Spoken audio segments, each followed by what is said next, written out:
Hi, Dr. Paul here again. I've worked as a psychologist for many years helping people to develop assertiveness. How do we do that? Stick around.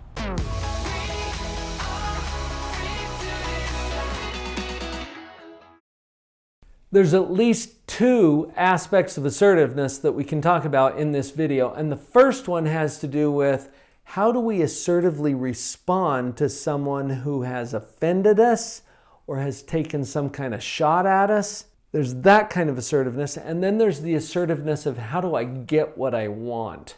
So let's take down both of those in this video today. Obviously, the first step is figure out which kind of assertiveness am I working on. And for that first kind that I mentioned, when someone has offended us, when someone has taken a pot shot at us in some way. I did a podcast a while back with Pamela Jett. You can link to it in the description down below. In that podcast, and it was titled, by the way, How to Handle a Sniper. Great title, right? And we're not talking about the guy on the roof who's, actually literally taking pot shots at you from undercover. We're talking about those snipers that show up in communication. Someone who takes, sends a zinger your direction or takes a pot shot at you and it's offensive. Okay, that's what we're talking about.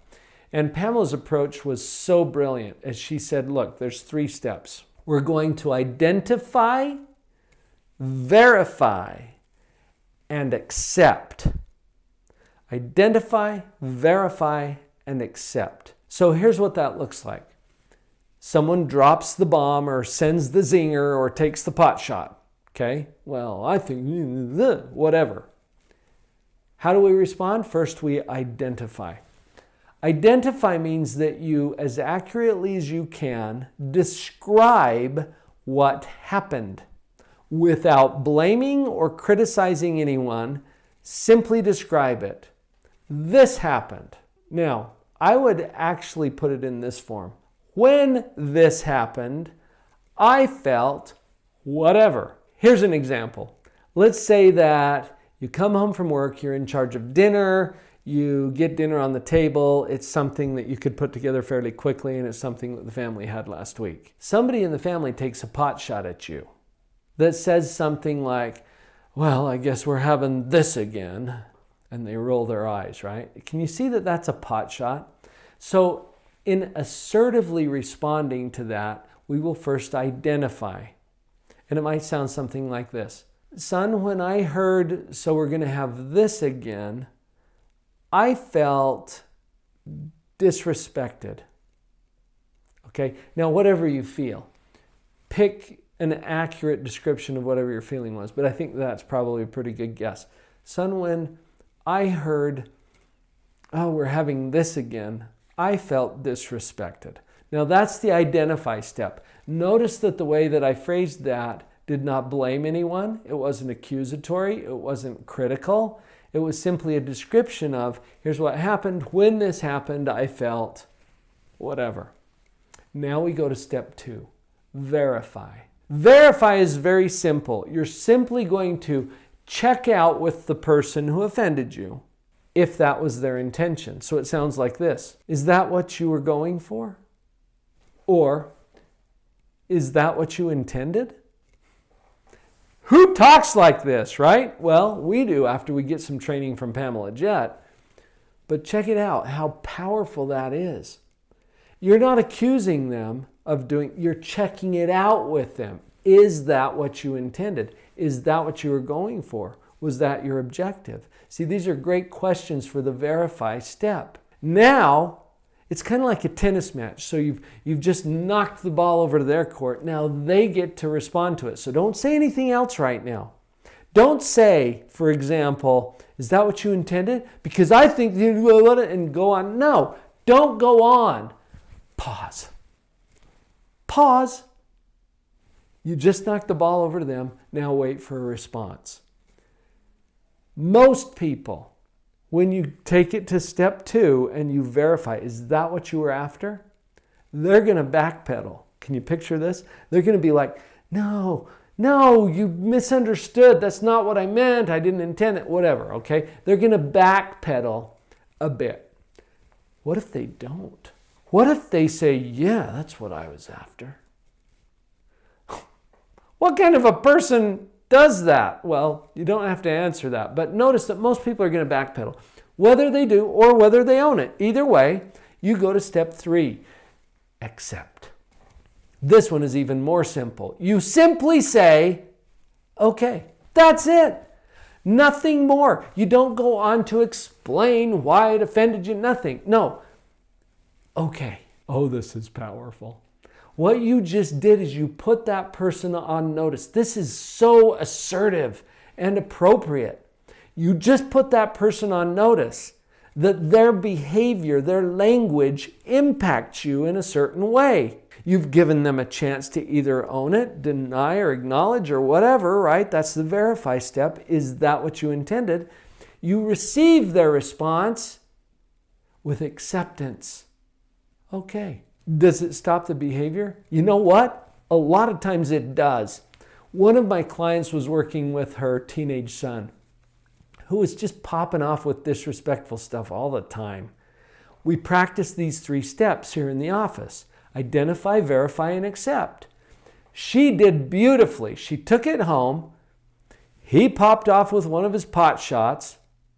She responded with, when I hear these words, I feel disrespected. Is that what you were after? He responds with backpedaling. He's like, oh, Mom, you're so sensitive and you're always misinterpreting what I'm saying. Whatever, right? She was beautiful. She didn't miss a beat. She said, okay. So in the moment, she didn't feel like it made any difference. But it didn't happen again. And this is something that was happening 3-4 times a day. This is so powerful. As we identify, verify, and accept, wow, it puts us in an assertive position where we get to take care of ourselves and put other people on notice about how their behavior is impacting us. That is a great assertiveness practice. Okay, so let's go to the other side of assertiveness. Remember, there's 2 different objectives maybe that we're looking for in assertiveness. How to take care of ourselves when we're offended, and how to get what we want, because that takes some assertiveness too. Here's a few steps that might help with that. First of all, remember that whoever is in position to supply what you want is a person, is a human being. They have feelings, they have history, they have family, they have the same kind of psychological stuff going on as you do. They are people, so we want to treat them as such. We don't want to exploit people to get things, but as we use our relationships with people, we can usually get what we want if we help them get what they want. So start with an assumption of gratitude and benevolence. Okay? Start with an assumption of gratitude and benevolence. So you're grateful to that person. You're going to approach them with appreciation. If it's someone you've never met before, like in a job interview, for example, you're going to meet with them. What do you want? You want the job, right? But you're dealing with a person. So as you show up for the job interview, the assertive thing to do would be to lead with appreciation. Thank you so much for taking the time to meet with me today. And there's an assumption of benevolence that that person wants good things for you. Whether they do or not is irrelevant. For you to start with that assumption changes how you show up and changes the whole energy of the interaction. So you assume that that person is benevolent and that they want good things for you, and you lead with appreciation. Now, after that, you articulate the status quo. These aren't formal steps. It's not like do 1, do 2, do 3. But in articulating the status quo, you want to acknowledge what is. Job interview example, you don't have the job right now, right? And so you somehow find a way to articulate that, usually briefly, but we want to establish where we are right now. I'm here today to talk to you about the job that you've posted, which I'm really interested in. Okay, now that's just the status quo. So once we establish the status quo, then that leads us naturally to the next step. I would really like to be in that position. Okay, so now what we're doing is articulating what we want to have happen, what we hope to have happen, what we intend to create. We want to create this same picture in the mind of the person that we're working with. So to get what you want, you articulate the status quo after leading with appreciation and the assumption of benevolence, and then we articulate the desired outcome. What I would really like to see is whatever. Can you see yourself using this with your kids, for example? You know what, buddy? I noticed that the room looks like a tornado came through. It's kind of in some disarray. That's articulating the status quo. What I'd really like to see is that room cleaned to my satisfaction by 6 o'clock. Now we've articulated the desired outcome. It's a simple way to paint the picture of where we are and where we want to be. Now that leads us to the last step. You determine what the appropriate request would be. And usually it is prefaced by, would you do this? Okay, like with your son in the room, would you make sure that it's clean to my satisfaction by 6 o'clock? Would you or will you? Those carry a little different energy, so you can decide which one is the more appropriate one to use. Here's another one. This might be more appropriate in like a job interview or a work situation.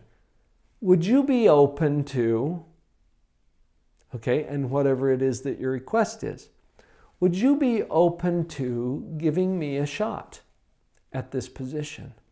Okay, that's an assertive request. Would you be open to? Also, would you consider? Okay, I like both of those for different reasons, but you determine the appropriate request and then you deliver it straight on. That's what we're talking about with assertiveness. This is only one example of a lot of great content that we're compiling for you here on the channel. Make sure that you're subscribed, and I'll see you tomorrow.